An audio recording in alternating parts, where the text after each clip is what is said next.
سید نعیم الدین مراد آبادی نے بھی یہی لکھا۔ فاروق اعظم کے زمانے میں حضرت ابو موسیٰ اشعری بصرہ کے گورنر تھے۔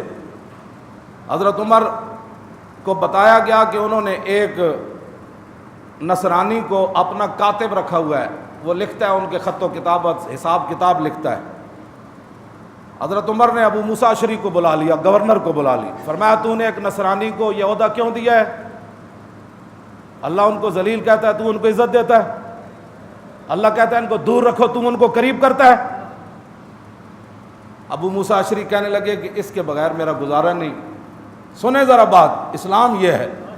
ابو موسیٰ اشعری کہنے لگے کہ اس کے بغیر میرے سلطنت نظام نہیں چل سکتا، یہ بڑا قابل ہے، مسلمانوں کے اندر ایسا بندہ قابل کوئی نہیں، اس لیے یہ میری مجبوری ہے اس نصرانی کو یہ عہدہ دینا۔ فارق حق و باطل امام الہدا، تیغ مسلول شدت پہ ترجمان نبی ہم زبان نبی۔ حضرت عمر فرمان لگے تو فرض کر لے بھائی آج یہ نصرانی مر گیا، یہ مر گیا آج، بتا پھر کیا کرے گا؟ فرمایا جو اس وقت کام کرنا ہے سمجھ لے آج یہ نصرانی زندہ ہوتے مر گیا، متبادل مسلمان لیا اس سیٹ پر۔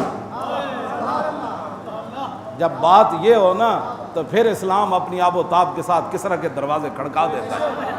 جب یہود و نصارہ کو تم پروٹوکول دو گے اور ان کو بڑے بڑے عہدوں پر بٹھا کر